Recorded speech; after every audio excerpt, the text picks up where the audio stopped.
Welcome to Pigskins and Pageantry, a podcast dedicated to all things SEC football. My name is Wes, and I'd like to invite you to join me, Jessi, and Matt each week as we discuss last week's games, news from around the league, the big games this weekend, and more. And what's up, everybody? It's Wes. A crazy weekend of SEC football, and there wasn't a lot of games. That's the crazy part about it. Not many games, but we did have a lot of crazy news. And who better to talk about crazy news with than the two best co-hosts in all the land? You know what? I'm gonna switch it up this time. Matt, let's go with you first. What's going on, brother? Hey. How's your day going? It's it's been a day. I woke up to my truck getting broke in this morning, so That's right. That's right. Oh man. Was Hopefully anything stolen? yeah, he stole my stereo that I bought 20 years ago when I put it in the truck. Hey, I didn't know stealing stereos was still a thing in 2020, but here we are. he must have been hard pressed, right? Like Must have he been. needed it. That's- Just let him have that one. Hard up. it's crazy. Hopefully they catch him. You said they got him on video, right? So They did. They got That's- a pretty good view of it. So that's good. Well, hopefully things get better for you in that regard. And yes, how's it going? You know, I'm beginning to forget what football is like. My team has Come on. I know, not been playing. You've had a long break, haven't you? I have. It's vacation I didn't want. This weekend I was like, so what do I do again? Yeah. Where do I go? Yeah, I had an unwanted break last weekend as well. It was wild. 4 out of the 7 canceled, but like we said, still lots of insanity to talk about. So let's go ahead and get into those games, and we'll talk about them. Always remember, if you ain't first, you're last. All right, the first game that we had last week was Vanderbilt at Kentucky. Kentucky ended up getting this one 38-35. I think a little bit closer than we thought it might be. Matt got the point in this one. Yep. That's going to be a coming for you. theme this week. Yeah, you're both about to pass me, I think. So this is interesting. So Kentucky, they got off to a kind of a fast start. Terry Wilson had a solid game. I mean, he didn't throw it a lot, but I mean, super accurate, 13 for 15 for 110 yards and 2 touchdowns. He also had a rushing touchdown and rushed for 83 yards as well. This is a pretty clean game as far as turnovers goes. 0 for either team. Kentucky actually able to get 458 yards of offense, but Vandy putting up a lot of offense as well, 407. So, Vandy, I think they played a really good game, honestly, in this one. They took care of the football. You saw Seals for Vandy throwing for 225 and 2 touchdowns. I mean, pretty impressive. I mean, Rodriguez 149 yards for Kentucky, and then Henry for Vandy rushing for 121. So lots of offense to be had in this game, which I was surprised by. I didn't see Kentucky giving up that many points or yards to Vandy. But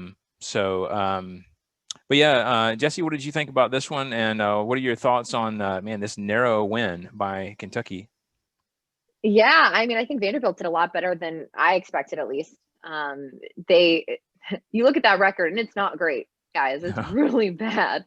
I was actually looking up their record just to see, how they were starting to net out based on previous years. And it's really bad, like really bad. And I think that just goes to show you how tough this SEC schedule is. Even our sort of rough SEC teams tend to squeak out a couple wins against non-conference teams. And right now, they're not doing great. Past couple seasons, they've at least won 3, 6, 5, a couple games. And I just don't know if Vanderbilt's going to do that this season. I am surprised that they were able to put up that many points against Kentucky. If you look at that stat line, it's pretty even across the board. I'm also surprised there were no turnovers in this game, because I think we've been seeing the past couple weeks, it's turnovers and turnovers, especially for these two teams. But they did relatively well. Kentucky, I think, we've seen Kentucky with their ability to run the ball. And I think it was nice to see them being able to at least throw a couple passes and do pretty well there. So overall, not too surprised that Kentucky squeaked this one out, but definitely surprised at, how Vanderbilt was able to do in this game. Mm-hmm. Matt, your thoughts? I don't want to say I was right, but I was right. I mean, I had a feeling this was going to be a little closer than most people were thinking it was going to be, but I was really shocked it was this close. When you looked at these two teams, Kentucky's defense looked like it was pretty solid, and to give up 407 yards on the ground against Vanderbilt, not sure what happened there, because Kentucky's defense isn't awful. They've been fairly sound all year, and then I guess Vanderbilt just had one of those games where everything clicked off. Well, most everything clicked offensively. The kicker is that Vanderbilt almost came back at the end, putting up 14 points in the fourth quarter. So that would have been wild. Listen, I don't even want to think about what the world would look like if Vanderbilt had pulled that off and beat Kentucky. That would have been probably their only win. No, I got a sneaking suspicion they're going to get one here in a couple more. Well, it ain't coming next week. I can tell you that, right? No, it's not. No, not next week. But here in a few weeks, I just got a bad feeling. But we'll talk about that later. Yeah. All right, let's get to the next game of the day, and that was Arkansas at number 6, Florida. Florida just, pounding Demolished, them. crushed, Yeah, whatever you want to call it. This is a WNBA score. Yeah, 63-35. Jessi gets a point in this one. Congrats. It was interesting watching this game because, we all knew it wasn't going to happen. Well, I don't know. I won't say that, but it was pretty much there was a doubt that it was going to happen. But Arkansas, they stuck around in the first quarter. Huh? I believed. Yeah. I was hoping so bad. I mean, so that was the thing is I wanted to. I wanted to believe like you, but, man, it was just the first quarter, there was a little bit of Arkansas, being able to keep up with them and be able to score. Unfortunately, when they did score, a lot of times it was super fast. And so Florida would march down the field, and take up a lot of time. And then Arkansas, the few times that they scored early on, it seemed like it was much quicker, which is fine. You take the points, but, you really want to kind of control that clock and keep Florida's offense off the field if you can. But hey, whatever works. But, ultimately just too much offense from Florida in this game. I mean, Trask just went insane and threw for 5 touchdowns in the first half. And he finished with 356 yards and 6 touchdowns overall. I don't know. One thing that was kind of cool in this game that I did see was that when, Franks played them, his old team, it didn't seem like there was any kind of animosity. There was all kinds of hugging going on, and, Mullen, just, giving him the handshake at the end and all that. And so that was cool because I don't know how it ended there. I mean, I'm sure there were some feelings of, I don't know if animosity is the word, but for them tension. Tension. And, obviously anytime you get beat out in a job by anyone, it just sucks. Franks was even last year, I believe it was last year, when he was, fighting for his job, and when he would come back in, right. Didn't he make a statement where he was like, look at me now, like you question me. Mm-hmm. So I think, he did make kind of a big deal about it. So I was a little surprised too that there wasn't, at least on his side, a little more tension. Yeah. But he didn't have an awful night. No. If you look at the stat line, I mean, he went 15 for 19 for 250 yards, 2 TDs. I mean, it's not. They still scored 35 points. I mean, they put up 35 points against Florida. That's got to count for something. Yeah. Look at that Florida defense. Jessi, did you ever have any hope in this game that it might happen, or were you kind of from the get-go like, this ain't gonna happen? I mean, you have that hope, but I just didn't believe it was gonna happen, right? Like, yeah, they put up 35 points, which is so great considering where they were before. And maybe if Sam Pittman had been there, maybe they could have put up a few more and closed that gap just a little bit. Give him a few more yes sirs. Yes sir. But I just think the Florida offense right now, especially against a developing Arkansas team, is a little too much. But I think, letting Arkansas, a building program, score 35 points on you, not to take anything away from Arkansas, but Florida defense, where you at? Yeah. Yeah, and we've kind of talked about them all season and their suspect defense. But, you know, Matt, I want to ask you about Trask, and because I know you guys, I know how you both feel about the Heisman, but is Trask just like lights out? Is he the front runner for Heisman right now? I would think you'd have to come down to him and what's his butt over at Alabama, Mac Jones. right? Yeah, that fella. Thank you. I couldn't remember his name off the top of my head. Has anybody else in the NCAA made any noise this year for the most part? Have you heard anything? Anybody? Because the Big Ten's only played like 2 games. The Pac-12 basically just got on a bus the other day. I mean, do they do the Heisman this year? I mean, they have to, right? You know what? I would not be surprised. I would not be shocked if. Oh no! Yeah, that's true. I was about to say I would be shocked if a Bama guy was up front and then they said, "Oh, we're not giving out the Heisman this year." That would be fantastic. They'll do it like we're doing this. They're going to do it via Zoom. Zoom Heisman. I know, but I'm saying because all of the conferences haven't had a chance to really show their talent, show what's happening. Games are getting canceled, especially in the conferences that are in the north. So I just didn't know if there was any. Do they have a big enough talent pool to pick from? Because there's not a lot to look back at right now. I mean, I'm fine if they just want to give it to Mac Jones. That's fine with me. Right. One thing that I did want to get to on this one is just Dan Mullen and his assessment of the game, and then we can kind of put an end cap on this one. Coach Mullen, you were without one of your most dynamic playmakers in Kyle Pitts, and yet your offense did not miss a beat. How? Well, I think, the other guys are next man up mentality. They stepped in. I thought our tight ends played pretty well. Tim Bruce did a good job getting those guys ready. And, they want to go make plays, and they're ready to go play. And I thought we tweaked some different things around of getting the ball, too, and they gave us some advantageous looks. And Kyle did a great job just managing of what they were going to give us. How would you describe his performance tonight? I thought pretty solid. I thought, I'm a perfectionist. Okay. So I don't go to all the great things. I go to what do we need to fix in that way. And I thought we missed a couple of reads here and there. Every once in a while he's trying to do a little too much, and trying to make it sometimes even harder than he needs to. But I thought he managed the game extremely well. Took what they gave us most of the night.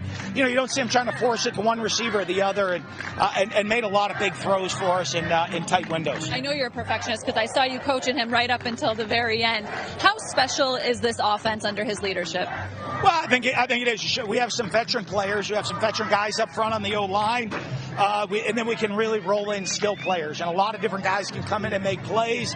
So we don't have to force it to anybody. And so, I mean, we feel that we can put up some points on a lot of people. And hopefully we got to keep going. We'll find out. We got to be a little bit better. You want to be a great team, you got to be better. So we got to be a little better next week against Vanderbilt. You're going to love it when I'm sorry. Go ahead, Matt. Are they playing the Lumineers after a football game? Like I wasn't even listening to the song. It was really hard.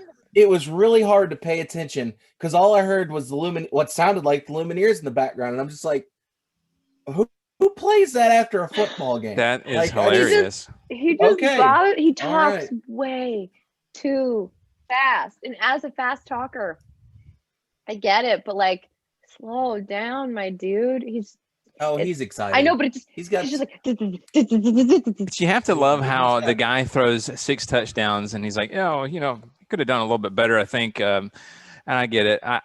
We missed some reads. Part of me is like, is he just doing that? If we heard Saban say that, we wouldn't have said boo. Oh no, I didn't want to say it, but I was like, that's what Nick Saban would have said. But I don't like to. I try not to interject Nick Saban into everything I say. It's not always Thanks a lot, Matt. I appreciate that. The one time that she doesn't. So hard. I mean, so to a certain extent, part of me when I heard that, I was like, are you just saying that to just try and sound like it's the coachy thing to say, like, oh yeah, we could have done better, blah, blah, blah. I don't know. And that's probably me as a Georgia fan talking more than a, SEC fan. But anyway, I don't know. Do we know how Pitts is doing? Is there an injury update on him?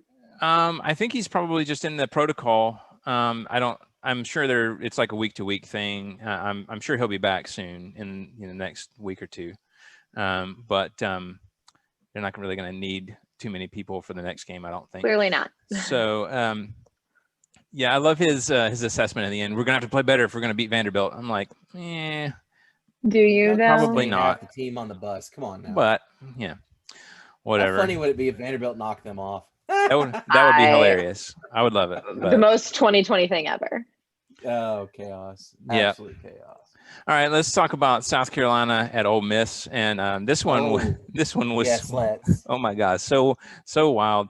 Ole Miss won this one 59-42. Jessi getting the point in this one. Yeah,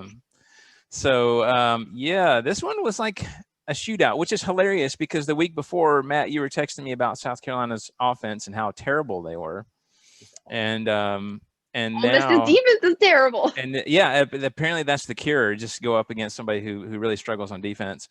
I mean, I really felt like there for a while it was like whoever had the ball last was going to win. And then Ole Miss was able to pull ahead a little bit there at the end to kind of make that a non-factor. But did you guys see on the Elijah Moore 91-yard touchdown pass where he was like open by like 30 yards and Lane Kiffin does his signature, hands in the air before the ball's even thrown and then threw the clipboard like 50 feet in the air after that? If you haven't seen that, you need to go watch it because the clipboard throw in and of itself is just hilarious. I remember watching it, I think live on the screen, and I don't think he was in the screen, but you could just see the clipboard just come out of the bottom of the screen. You're like, what in the world was that? Typical Lane. But yeah, that is the longest touchdown pass in Ole Miss history, by the way. Let's hear what Lane had to say about this game, and then we'll go ahead and get you guys' thoughts. How much fun was that tonight? Well, it was fun on offense. It wasn't much fun on defense. But, like we said, man, thank God that we had opportunity to play. So many people didn't get a chance to play, and like we told our players, play like it's your last game. And so it was frustrating on defense. They did a great job running the ball, and luckily the offense bailed us out today. When you were at Alabama, we saw the arms go up before a ball actually went into the air and scored a touchdown. Tonight feels like you've graduated to the play sheet toss. How did we get to that point? I don't know. That just came out. I think I was just so nervous that we had to score every time. And that was an audible that we checked to versus that coverage, with Elijah. And, for that one to happen, then a 4th and 10 to go for it, I think a lot of people would have picked field goal. It's because we trust our players and they came through for us. Can you take us inside that 4th and 10, what you thought you were going to get from South Carolina defense? Yeah, we're in the red zone where they always play man. They zoned it off, and the quarterback made a great play. They're right in, had a great rush on the left tackle, and got off with half a second. You told me in halftime there was only one play that you didn't like from the first half. How many plays on offense did you have that you didn't like in the second half? I think just the ones here. I think we only punted one time all day, so 3 and out. I should have worked to his left on it, but guys made some big plays. I think we had another 4th down. I don't know, probably had 4 4th down conversions or something. So the analytics worked tonight. Just tell us about what you were seeing from your quarterback, Matt Corral, tonight, the way he performed. Well, the guy had the most efficient game in the last 6 years of college football. Last time he played, and he came out tonight and was pretty close to it again. So it's awesome to see him play this way. This train's not going to slow down anytime soon, is it? Well, we have to stop some people at some point. But right now. Thank you very much, Coach. Appreciate it. I love that, and I appreciate that. For as well as they did offensively, I think obviously he recognizes they got a lot of work to do on the defensive side of the ball. But it's real nice when you put up over 700 yards of offense. Which, by the way, if you look at all these games, again, we talked about the lack of defense. No one had under 400 yards. Even Vandy had over 400 yards of total offense. Going back to that thing we were talking about early on about the lack of defense this year, especially. Matt, I want to talk to you first about this one. What were your thoughts on this game and just kind of the flurry of offense? Let me tell you what my thoughts on this game were. I don't know if y'all can hear that. Yeah. Can barely hear something. Let me turn it up a little bit.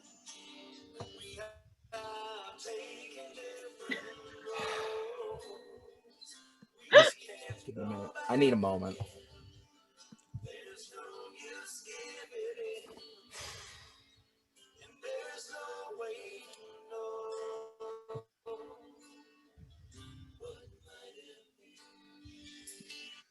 You okay? Great song. We had that man on Rocky Top with a football program he could have run, and he left. And now Yeah. he's in Oxford, turning them into an offensive juggernaut, and it makes me want to die. No defense. I was gonna I say. don't care about defense. Listen, I don't give two Apparently rats nobody else about does defense. either. Here's what I want. Here's Here's what what I want. defense. Here's what I want. Here's what I want. I feel like Trump right now. Here's what I want. I You want. got to conk the elbow. Oh yeah, sorry. I don't even know how that works. I want an offense that's fun to watch. Ole Miss has an offense that's fun to watch. Tennessee does not at all. So I'm just like Wayne. It's like watching an ex-girlfriend go out with somebody, and you're like, we should have been that. At the same token, it feels like, and I don't know how it feels like as a Tennessee fan when you were, in the thick of it when he was there, but it seems like he's kind of not even the same coach, though. No, to a certain extent. He seems like he's mellowed a lot, and he had to get left at an airport. He had to be taken in and mentored, and then he had to go party it out in Florida. And he had a journey. He definitely had he's sown his wild oats, and apparently he's chilled out. I don't know if he's chilled out, but I don't think so. But he definitely had a meteoric rise to fame, which I don't know. I don't even know if you could say rise to fame because he was already kind of famous because of his family. But but you know what I mean. Like as far as being a hot commodity in the coaching community, he definitely arose really quickly, and I think that came back to bite him. And I think he's matured a little bit, obviously in some areas. But what you got? I just have one question, and I want y'all to give me your full, honest answer. Okay. It's Matt, right? Isn't it Matt Corral? And then his name? Matt. Okay. Yeah. Yeah. Is Matt Corral really that good, or is this offense just that good? Because Home Skillet put up 513 yards. What? Jessi, you go first. I don't know if he's that. I don't know if him as like an individual is that good, right? Like I don't think he's like a Heisman contender. Not that it matters, but because if you look at some games, like what was the game? It wasn't the Bama game. It was after the Bama game. Whoever they played after the Bama game, he wasn't as stellar. So he's a little hot and cold sometimes. I think his offense is just really on. I think he has a lot of weapons around him. I think Lane Kiffin is a great offensive mind. It's someone that you, as a quarterback, want to coach you. And so I just don't, the guy's talented, don't get me wrong, but I definitely think that the weapons around him, contribute to his success. I think we're seeing this a lot lately, and maybe not starting last year with Joe Burrow, but definitely most noticeably last year with Burrow. I think it's when you get a guy and you just kind of have a system that just really works for him. Mm-hmm. And we're seeing it this year as well for Mac Jones as well, a guy who seemed mediocre before, or maybe a little slightly above mediocre, but this year's just lighting it up. And I think a lot of that comes with the system, and the system coming into its own, and tailoring it maybe to their strengths. But it's tough even if you're that good on offense, you still have to play defense. Because it worked out this time, but there are going to be. You don't have to play that much defense. Not when you can put up 700 yards of offense. That's fair, but against. I don't know. It's just. Here's the thing: it's against a South Carolina team that really struggled to put up. So what happens when Ole Miss? Have they played Florida yet? Have I missed that one? I don't know. I was going to say, or just I just use that team as an example, but I'm saying like a team that's like an offensive juggernaut. Can you imagine the amount of but you don't points want that they're to going to give a situation. You never want to get in a situation where it's like, well, whoever has the ball last wins. You don't want to do that. You lose your control. Especially against South Carolina this year. Right? That shouldn't happen.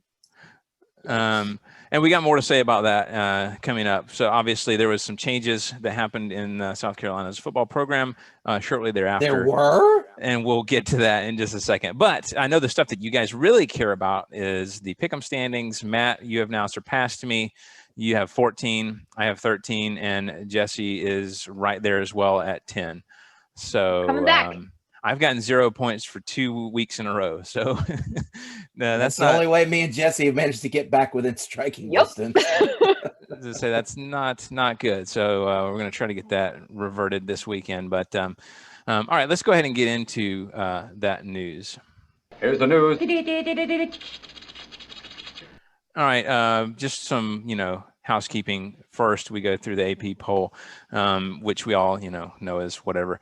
But number 1, Bama. Number 5, Texas A&M. Number 6, Florida. Number 13, Georgia, who didn't play this weekend and dropped. And number 23, Auburn. Check. So, I didn't. I'm sorry, Wes. I don't mean to laugh at your misery, but God Almighty. If there's an SEC team on a bye, they're going to drop three ranking That seems spots. to be the trend, doesn't it? Unless your name's Alabama, Auburn, Texas A&M. I'm still Florida. surprised Texas A&M is 5. I mean, I know that they beat Florida, but I don't think they're a better team than Florida. Yeah, I don't see it yet, and it looks like they won't have a chance to go at them again. But we'll see. A lot's going to have to happen for that to happen. So I think that's kind of something we won't ever see happen the rest of this year. I don't really have anything else to say about this. This is kind of like a rehash of the past 3 weeks. They've all been kind of about in the same spot. Doesn't matter. Yeah, and it's really not. I think it's end of this month, right? That the first CFP rankings come out. I think it's like the 27th, or I forget what the actual date is, but it's coming up. Is Ohio State going to be like already immediately top 4, even though they played nobody when it comes out? You know it. Yeah. So they're number 3. The number 3. All right. So what we were just talking about. So Will Muschamp has been fired at South Carolina.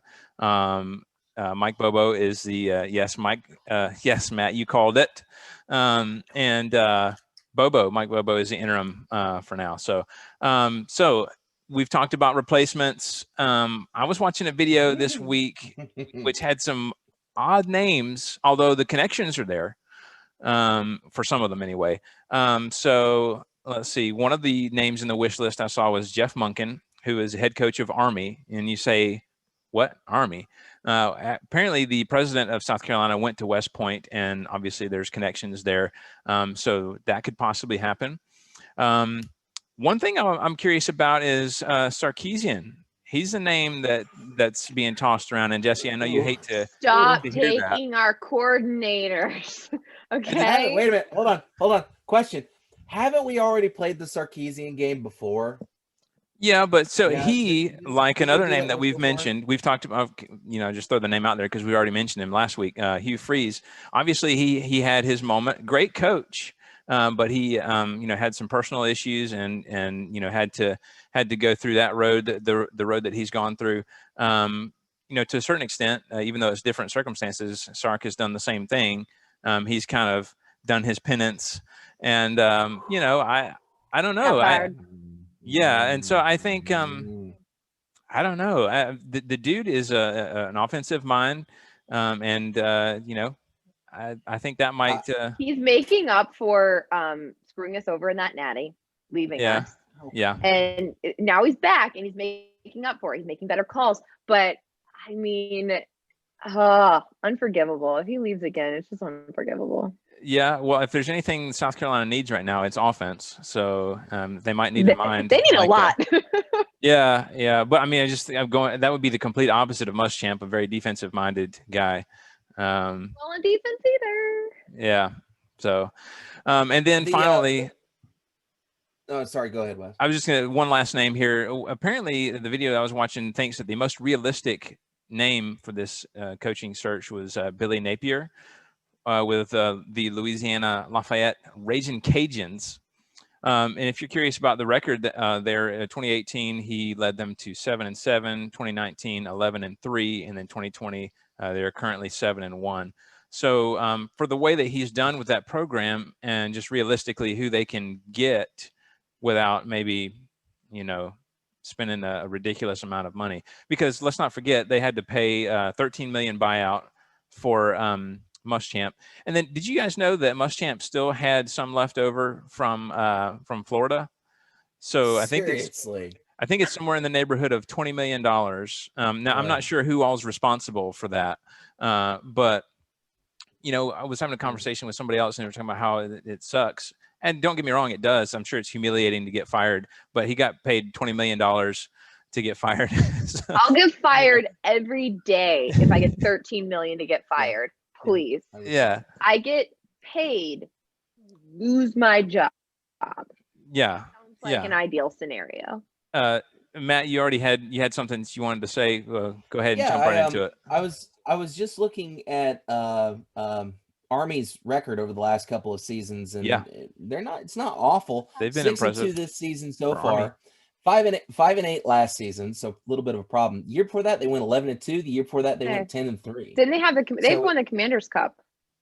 Yeah, I think they did, and then they got as high ranked as 19th in the nation and won the Armed Forces Bowl the year they went 11-2. Yeah, they're not bad. So, I mean, that's and if you can win an Army, and which is already hard to recruit because you're not only are you trying to get kids to come to New York and play football in the cold, but then you're also saying, hey, after you get done with school, you gotta be in the military.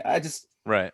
Yeah. If you can win the football games there, that's got to be worth something. And that the Napier, I've heard his name. They were talking about him a couple of years ago with one of the other SEC openings. So his name's out there too is interesting as well. But it's going to be Hugh Freeze, so it's a moot point. Yeah. Yeah, I just don't know. Weird vibe. Jessi, how do you feel about that? I still don't know how I feel. If I'm a university, I'm not touching that man with a 10-foot pole. That's how Carolina fans should be about Sarkisian, I think. I agree. I wouldn't hire Sark. I wouldn't hire Freeze. The Army guy looks like a promising guy, and then Napier looks a little more promising. But I don't know. I just wouldn't. First of all, I wouldn't hire somebody that's bounced around a bunch. So you're getting rid of Sark.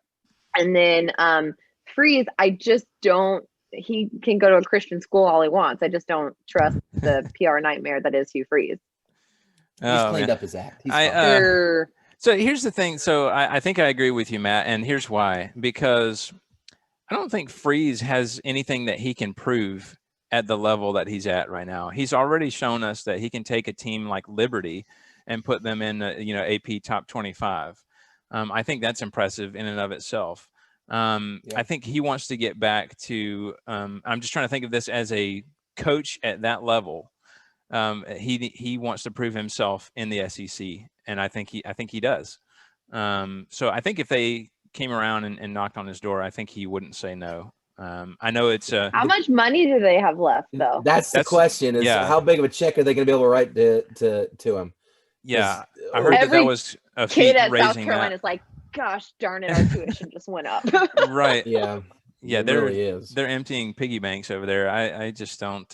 I know that it was kind of a stretch for them to do the buyout, but they made it happen, and they did it so they could get ahead of the coaching carousel. They wanted to be first in line for whoever came up.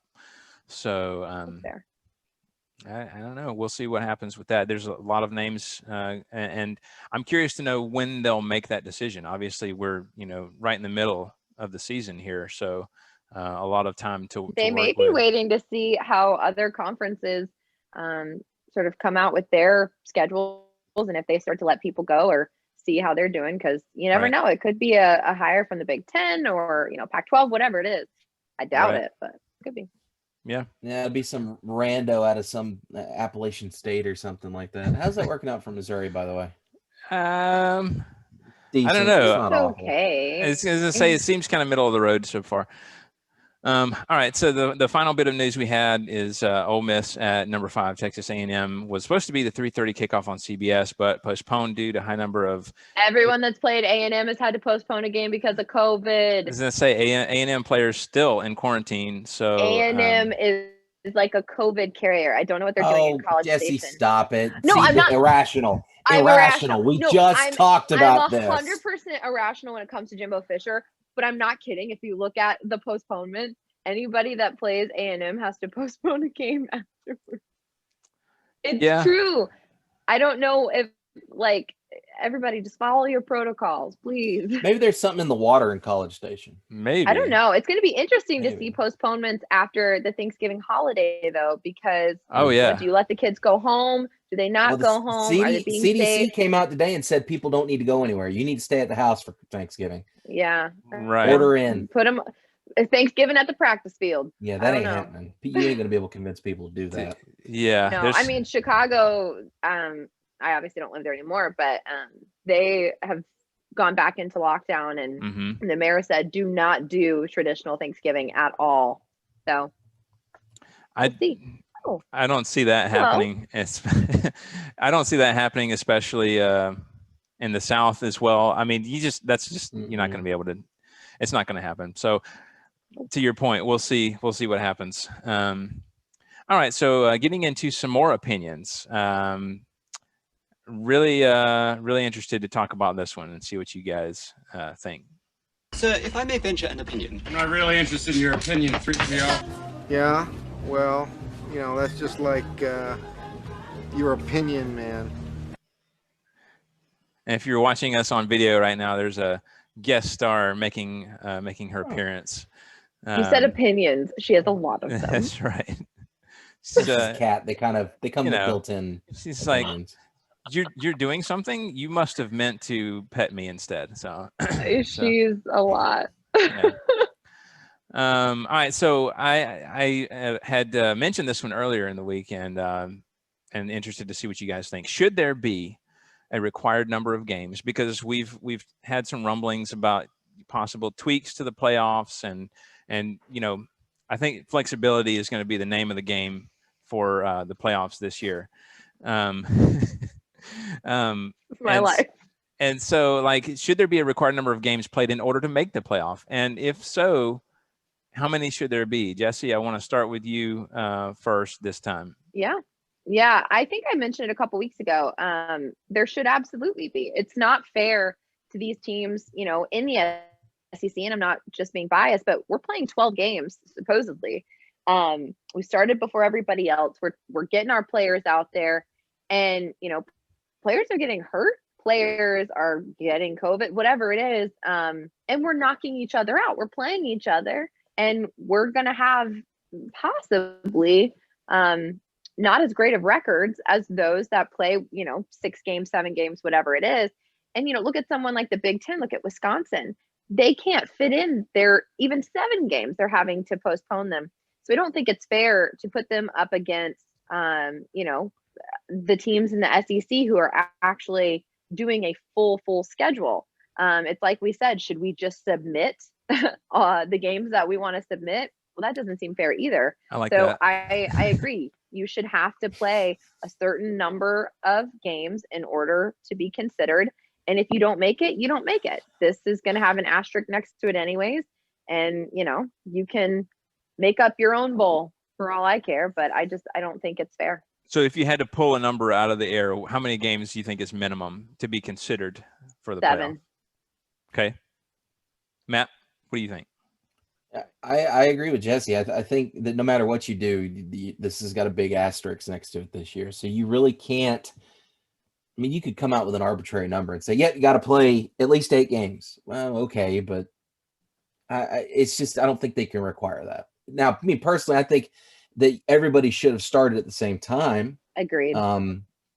And now all at least the Power 5 should have got together and been like, "Look, we're not going to start anything until mid-September when all of us can get going." Or later. I mean, nobody stopped and said, "Hey, we have to start football in September," or "We have to start football." And I mean, you could have started in October, November, December. It would have made a difference. People would still come to the ball games. Well, the 25% of people that can. But I think too, you have to not only pick everybody start at the same time. You pick the same number of games, but you also need to build in that buffer. Having a game every single week up until we need to stop is not smart during a pandemic. You need to say, all right, we're going to schedule 7 games, and we're going to start in September and go till December. And if we need to have a break and make sure that nobody's playing right now because we have to postpone because of COVID, then we have the timeline to do that. But nobody built in any buffer time, which I think was irresponsible. Yeah, I do agree that there should have been more discussion on starting at the same time. But at the same time, I think everybody was just scrambling, to just try and get a season in of some sort. And, each conference doing their part they could try to do. Looking back, I think that we should have had a uniform number of games that was, assigned by the NCAA or whoever that decision maker is, or playoff committee or whoever. But since we've already crossed that bridge, I think that Pac-12 has played going to try to play a 7-game season. I think that should be the requirement. I think that 7 games should be it. And if you're playing less games like the Pac-12, then that should drive you to be even more careful and to try and follow protocol as much as possible in order to ensure that you don't miss a game. You don't miss a week. And so, but I do agree that it's not fair to have some teams who played 7 and some that played 10, or whatever the other conferences are, because how do you evaluate that? I think it's not even fair to the ones that play less. It's if you're one of those people that plays 7 and you have somebody in the SEC that plays 12, that they won 10 games. How do you? It's not fair to you to be like, well, we only played 7 and we only won 4. It's just you can't compare apples to oranges. It's not fair. Yeah, which is why they need to expand the playoff. But we'll see. I mean, I don't. Not gonna happen. I don't know what all's on the table. But I mean, they don't know what's on the table. Probably mid-December is going to be crazy. Y'all realize that, right? Because when we get past. When we get past all the conference championships and stuff, and possible reschedules that may push those back, and then possible, we're not done with the season. Who knows how many other games are going to be postponed? Who knows? Maybe teams that are playing in the championship games might have to take a week off at the end. Who knows? They might have a positive, case or whatever here and there, and not be able to play a championship game. Then what are you going to do? And so I think that they've tried to shoehorn everything into the old schedule. However, I've heard that the venues for the semifinal games have said that they'll be flexible when it comes to rescheduling. So that is nice. So I hope that they err on the side of just looking at the competition more fully and not just trying to fit in a bunch of games, So, make sure we do it, make sure we do it safely, as opposed to just trying to rush through this thing. So I don't know. Anyway, well, yeah, we'll see what they decide. I think it feels like everything's getting kicked down the road right now. Like right now we're just kind of we'll reschedule, we'll figure it out later, and then come mid-December or later, some big decisions are going to have to be made in regards to all that stuff. You look at places like in, like I said, up north, you look at Northwestern and Chicago, they're on lockdown. I don't even know if I'm assuming they're allowed to play. I don't know. Yeah, they're playing Wisconsin this weekend, I think. Yeah. I think they may be lucky enough that Northwestern is not in the city limits of Chicago, so they're not having to adhere to it. But that's got to be tough. I don't know. It's weird because you not only get into what's happening by conference, you get into what's happening by state, what's happening by city. It's just hard. It's hard I can't imagine being a player right now. It's got to be so difficult. It's gonna be really weird too. Yeah. Well, and especially when you're talking about the whole holidays coming up and everything. As a player, what do you do? Do you just kind of live? Sorry, Grandma, I can't come to Thanksgiving. I'm the quarterback. I can't risk getting COVID from Uncle Billy. My bad. Yeah, exactly. What do you? It's tough. You said it exactly. It's tough right now, and obviously, everybody's kind of got their own difficult decisions, not just in sports, but in general. In general. To make. I do not envy college kids right now at all. Yeah. Yep. All right. Well, that was good. Appreciate you guys' insights on that. Let's go ahead and get into the games of next week. Ladies and gentlemen, let's get ready to rumble! All right, so first up we have number 6 Florida at 5-1 at Vanderbilt at 0-6, and that is a noon kickoff on ESPN. She couldn't handle the Vanderbilt talk. Yeah. She was like, nah. She goes, She's like, I'm out. I'm done. Thanks. Bye. Just too much points, too much offense for Florida. Too much points. I don't know how else to describe it, but Vandy will not stop them. So, and like we said earlier, it's not really going to matter if Pitts is back or not. And I don't to say that to disparage Vandy. It's just a realistic point of view right now. I think personally. So, I've got Florida winning this one, 49-17. Jessi, what you got? Vandy's going to go 0-7. Florida is just going to be way too much for them. I am picking UF 52-14. All right, Matt. To kind of tie in my former love of wrestling, they're about to drop a bow on him, brother. It's gonna be Is that bad. Hulk Hogan? It was like a mix of Hogan and Macho Man. I'm not sure what happened there. I only got the brother thing. It's been a long day. Anyway, yeah, I'm gonna say that Florida roughs him up pretty good, and final score 63-20. Okay, and Dan Mullen's going to say, "Yeah, we missed a few plays out there." And Trask is going to throw You're for speaking too slowly. Yeah, sorry. Yeah, We're gonna miss a few games. missed a few plays. Yeah, too much. Trask is going to throw for 7 touchdowns in the first half. We missed a few looks there, Clark. Yikes! missed a few looks there, Clark. Crapper full. Oh man! All right. Next game we have LSU at 2-3 at Arkansas 3-4 noon on SEC Network. Vegas actually has LSU by 2.5 on this one, which is I guess that feels safe for them. I guess obviously Vegas knows what they're talking about, but I'm going to break away for this game. I've got Arkansas with the upset, if you want to call it that, and I'm going Arkansas 35-28. Jessi, what you got? I've seen the people in Vegas. They don't always get it right. Okay. I don't trust those people. Yeah. I am going to pick as well the upset. I think, especially with it being in Fayetteville, I think they do okay. So I'm going to pick Arkansas 38-28. All right. Matt. I think Arkansas is going to be a little banged up from last week. I think that's part of the reason why Vegas is probably picking LSU here. And I'm going to stick with Vegas on this one. I'm going to say LSU wins this thing 28-24. Okay. That's definitely going to be an interesting to watch. I think an interesting game to watch either way. I think it's going to be close. Good one. Can you imagine? This it's such a difference a year makes. This is like an alternate universe podcast. Beating LSU. Can you imagine last year being like, I think the Hogs are going to take it. Yeah, if I had said, I think if I had said this last year, I think it's going to be a close game. You guys would have been like, Wes, are you okay? Do we need to take you somewhere? Is everything okay at home? Yeah, exactly. So, it's going to be interesting one to watch though.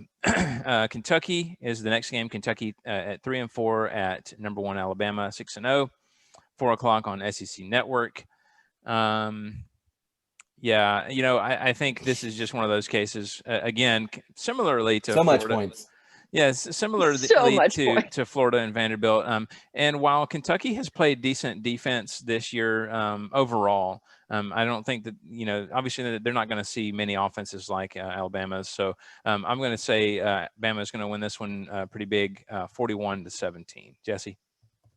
I'm going to go even bigger. I'm going to say Bama takes it 49-13. Not only are they playing us, but they're playing us at home. And we've had 2 weeks just chilling.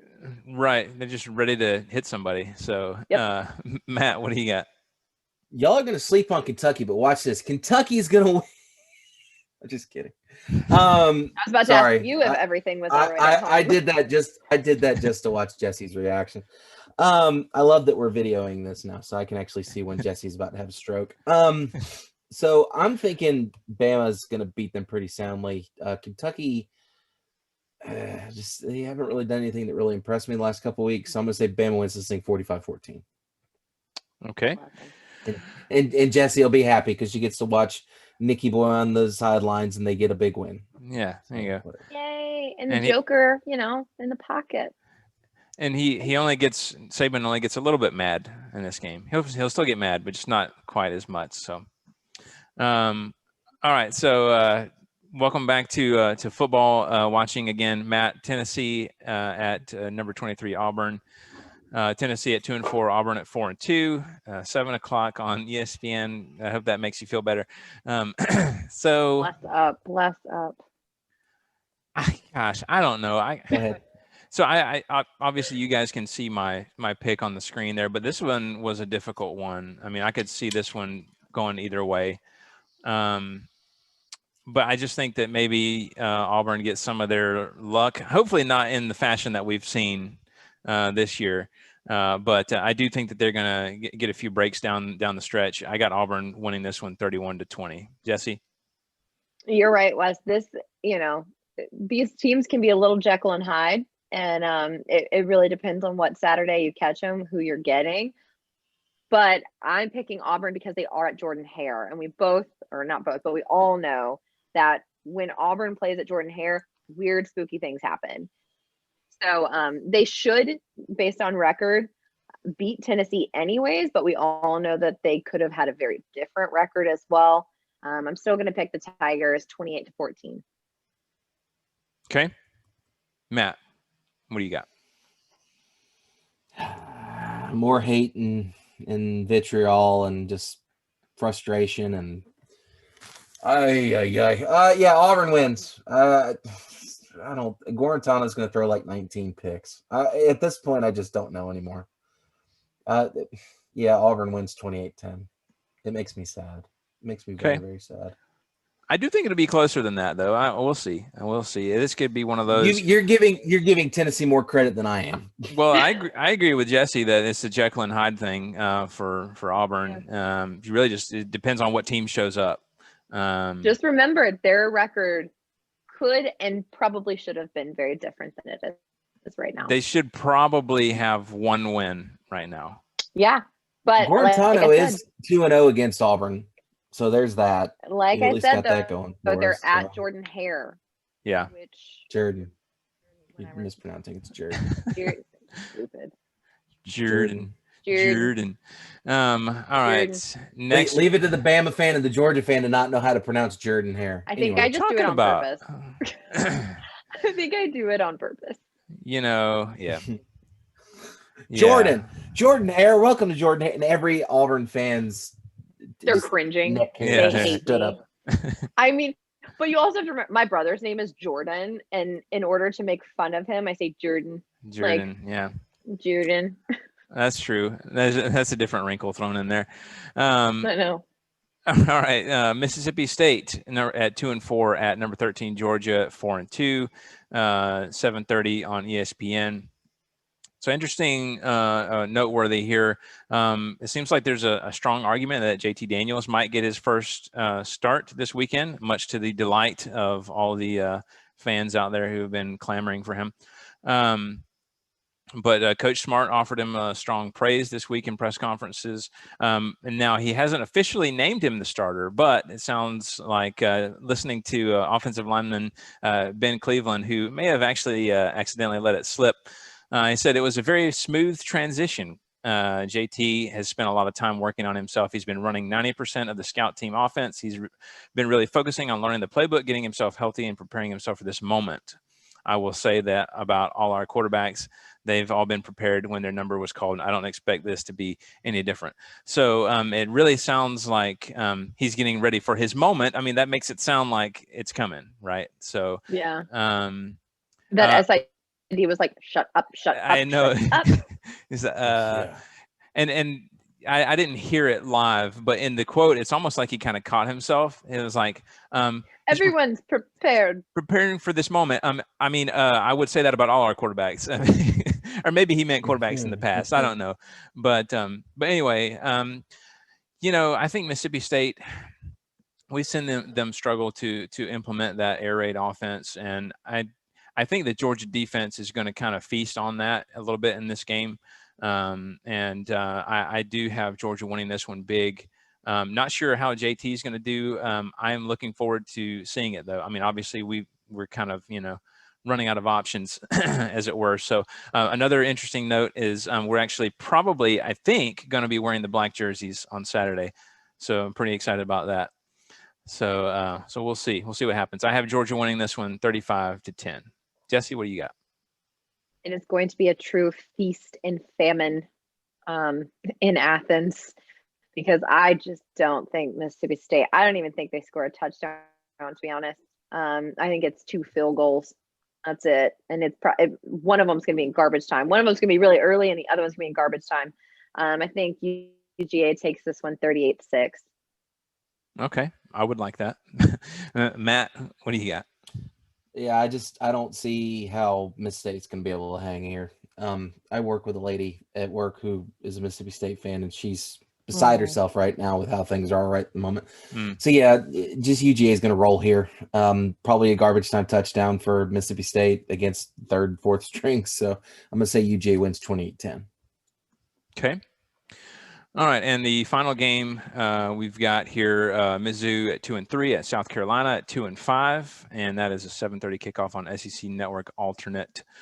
Yeah, I think this one is kind of a battle of 2 teams that obviously South Carolina's got the whole coaching thing going on, but I think both teams are kind of struggling to find themselves a bit. Mizzou's had good moments and struggles this year. But obviously first-year head coach, I think is, they're trying to figure out what that's all about as well. So I think this one is a close one, but I do think Mizzou has the upper hand. I'm going with them 31-24. Jessi? Yeah, South Carolina, I think it's just been a crazy week for them, and probably a hard week for the players too. So I'm going to say the Nerd wins, picking Mizzou 28-17. Oh, come on, Matt. That's what you call him too. Yeah. Look, I calls him Drinky. Listen, Drinky, little Drinky, yay. That's worse. Yeah, that's definitely way worse. Listen, there's no Mizzou fans watching this thing. I don't care. That's fair. Oh, what do you got, Matt? Have you ever actually, wait, hold on, time out. Okay. Oh, I need time the DL, baby. Yeah. Have any of us ever actually seen a Missouri fan in the wild? I actually know and am friends with several. Really? In Chicago, there are a lot of Mizzou grads. That doesn't count. So yeah, no, they're actually like legit football fans, and they get very upset about Mizzou football. So I've made fun of them a lot, and they've gotten really mad. Yeah, I met a guy who's a Microsoft employee who was at work, and I think he went to Mizzou actually. So I have met them. They do exist. They do, and they are out there. They have one of the best journalism schools in the country. I mean, they're really good. Yeah, broadcasting and journalism, one of the best, if not the top in the country. It's really great. Yeah. The more you know. So yeah, I'm sticking with everybody else on this. I think Mizzou wins this. I think it's not a pretty game, but I think Missouri outlasts Carolina. So I'm gonna say Mizzou wins 21-10. Was that a Good Morning Vietnam reference, by the way? They're out there. What's that? No, that wasn't what I was going for. But now that you mentioned I was curious. Yes. It's a great line. Yeah. All right, so that brings us to our Just for Fun segment, and with the Thanksgiving holidays right around the corner, the question needs to be posed: which SEC coach would make the biggest scene? Because family. Sometimes you have differences of opinion. Sometimes you have overexposure to relatives. And who would make the biggest scene at a family Thanksgiving get-together? Jessi, I want to start with you. Who you got as the biggest scene maker coach? I was thinking about this person, and then the news came out that he was fired. But I'm sticking with him. I think Will Muschamp does, because he's like that uncle by marriage that your aunt divorced, and then he wasn't invited to Thanksgiving, but he still shows up, and then he's just like, everyone's like, "What, Uncle Will? Why are you here? What are you here? Really, ex-Uncle Will? Why are you here?" And he's like, "We're still family. We're still. I don't understand why everyone's mad." And then he just like he's got the crazy eyes, crazy eyes, and then he just is in a rage when everyone starts telling him that he needs to leave, and he sets the turkey on fire or something. Yeah. He's like, "I brought the Solo cups. What's wrong with you guys?" Yeah, I brought the Lay's potato chips. What? I brought that 2-liter Dr. Pepper right there. Yeah, he's like, you guys were cool with me last year. And it's like, we really weren't, though. Yeah. You imagine that. It was still weird last year, too. Yeah, it got weird vibes, but I'm still sticking with Will Muschamp. All right. So I like that one. Matt, what you got? I was trying to rack my brain on how this would all work, but I think Cousin Eddie would probably make the biggest scene. I just feel like that whole, I just wonder what his family dynamic's like, and then what that dynamic looks like if it's turned up to 11. I'm not even gonna say it. Go for it. Please, by all means, please do. His wife kisses family members in the mouth, I bet. Yeah, probably. So does Tom Brady. So and that's our dieting portion of the program, because now no one's hungry. So Yep. I just have this mental picture of him just yelling, just carving up the turkey and then talking about how the turkey's not good enough, and his wife just getting angry, and then there's a pickup game in the yard. Spirals. He gets mad and starts fighting a cousin. Right. Yeah. Starts complaining to the neighbor who's the impartial party, and it's just nightmare on wheels. We don't even want to be here. You're not even supposed to be with your family, sir. Where's your mask? Probably have like a neighborhood ref who's calling the game, and he gets all up in their face and shouting. Right. I could see that happening. I think I'm going to go with Drinkwitz, actually, because I feel like his nerd status could make it one of those things where maybe people didn't believe in him. Perhaps when he was growing up, I could see family have that kind of attitude, and so he goes back home, and he's like, either it's going to be one of two things with him. Either it's going to be he's bragging the whole time because he's like, nobody thought I'd ever amount to anything. Look at me now. And then or it's going to be, even though he has this great, SEC coaching gig, nobody's going to take him seriously at home still. And so he's going to be like, what do you want from me? I'm an SEC coach. Come on, guys. And that's how I see it. There's a pickup game and nobody picks him. And he's like, yeah, right. He's picked last. Yeah. I could see that with him for some reason. I just get that vibe. That's hilarious. So poor guy. Yeah, I feel like he gets picked on a lot, but I don't know. No. It just is. And weird Uncle Mike Leach shows up and he's like, see, I had some mental picture of how Mike Leach would be sitting at the table, and then somebody would say something and it would trigger some part of his brain, and then he'd go into this 25-minute diatribe about Caligula's reign in Rome or something. Just some random Rome, historical. Uncle Mike, you want to say the blessing? And he's like, sure. And then he goes, speaking of blessings, did you know before the Battle of Sparta? And he goes into a 20-minute thing, and everyone's like, Uncle Mike, it's getting cold, so could you? Right. Okay, it's fine. Never mind. And he just keeps going. It's like one of those. It's like one of those cut scenes, and it's 30 minutes later, and he's still talking. Yeah. Or some little known facts about Thanksgiving history or something like that. So he comes prepared with notes. Yeah. The migration habits of turkeys. That's right. Oh, I love it. All right. Well, that does it for this week's episode. Like we said, a little bit of a concentrated episode with not many games going on, but still lots of news nonetheless. So we appreciate you guys listening. If you would like to hit us up on email, please do so at pigskinsandpageantry@gmail.com. We are on Facebook at facebook.com/pigskinsandpageantry.